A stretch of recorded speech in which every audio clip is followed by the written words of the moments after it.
প্রিয় ভিউয়ার্স, আসসালামু আলাইকুম। আশা করি আল্লাহর রহমতে সকলেই ভালো আছেন। আপনারা যারা বেগুন চাষ করেন, বেগুন চাষের ক্ষেত্রে কাটিংটা মোটামুটি গুরুত্বপূর্ণ। একদম যে আহামরি গুরুত্বপূর্ণ তা নয়, কিন্তু যারা বড় পরিসরে চাষ করেন তাদের জন্য কাটিংটা অবশ্যই গুরুত্বপূর্ণ আমি মনে করি। কেন গুরুত্বপূর্ণ আপনাদেরকে আমি দেখাই। এই দেখেন, একটা গাছে কি পরিমাণ ডগা ছাড়ছে। এই দেখেন, 1টা 2টা 3টা 4টা 5টা ডগা ছাড়ছে। তারপর হচ্ছে বেগুনের ডগা ছাড়ছে। এই দেখেন 6টা 7টা, মানে 7টা ডগা দিছে। এই হচ্ছে 6 নাম্বার এবং 7 নাম্বারটা হচ্ছে বেগুন আসতেছে। বাকিগুলোতে দেখেন আসতেছে ফুল, ঠিকই আছে সবগুলোতে। কিন্তু দেখেন, যেটা বেগুনের ফুল, মানে বেগুনের কড়া সহ ফুল, এটা হচ্ছে এই দেখেন 5 নাম্বারটাতে আছে, 6 নাম্বারটাতে আছে এবং হচ্ছে 7 নাম্বারটাতে আছে, বাকিগুলোতে নেই। এই দেখেন, এই গাছটার ক্ষেত্রে যদি আসি আমরা, 1টা 2টা 3টা 4টা 5টা 6টা 7টা, এই দেখেন ফার্স্ট এটাতে নাই, মানে হচ্ছে বেগুন আসবে এরকম করা নাই, মানে ফুল নাই। এটাতে দেখেন আছে, মেবি না, এটা তো সুন্দরভাবে ফুল নাই। তারপর হচ্ছে এটাতে তো নাই। এইগুলা কি গাছ থেকে খাবার খাইতেছে না? অবশ্যই খাবার খাইতেছে। তো আমাদেরকে কি করতে হবে, এই কড়াগুলো হচ্ছে, এই ঢালাগুলো হচ্ছে কেটে ফেলতে হবে। এই ডালাগুলো কেটে ফেললে কি হবে জানেন?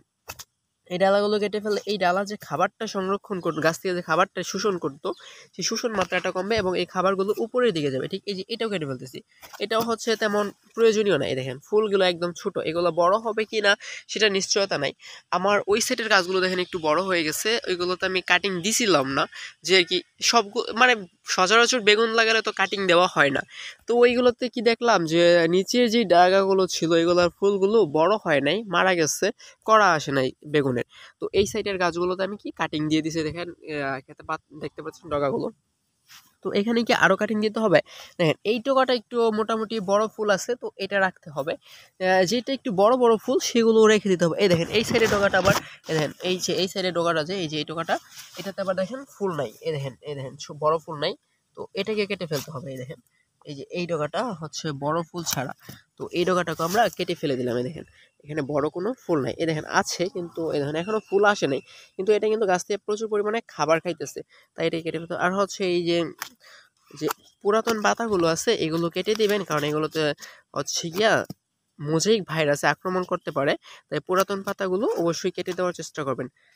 এই দেখেন একটা ছোট্ট ডুগা, এটাকেও কেটে দিবেন। মানে যেগুলো ডুগাতে আসলে বেগুন আসবে না বলে মনে হচ্ছে আপনার কাছে, কারণ আপনার গাছটা তো আর আমি দেখতেছি না, সেটাগুলো কেটে। এই দেখেন এটারও মনে হচ্ছে বেগুন আসবে না, তো এটারও কেটে দেন। এই দেখেন বাকি যে ডুগাগুলো আছে, এই দেখেন একটা বড় ফুল আছে, এটার মধ্যে বেগুন আসবে।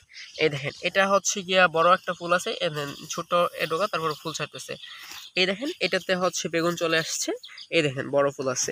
তো বড় যেগুলো ডগা, যেই ফুল ডগাগুলোর মধ্যে বড় ফুল আছে ওইগুলো রাখবেন, আর বাকিগুলো কেটে ফেলবেন। আশা করি আপনারা বিষয়টা বুঝতে পারছেন বেগুন গাছের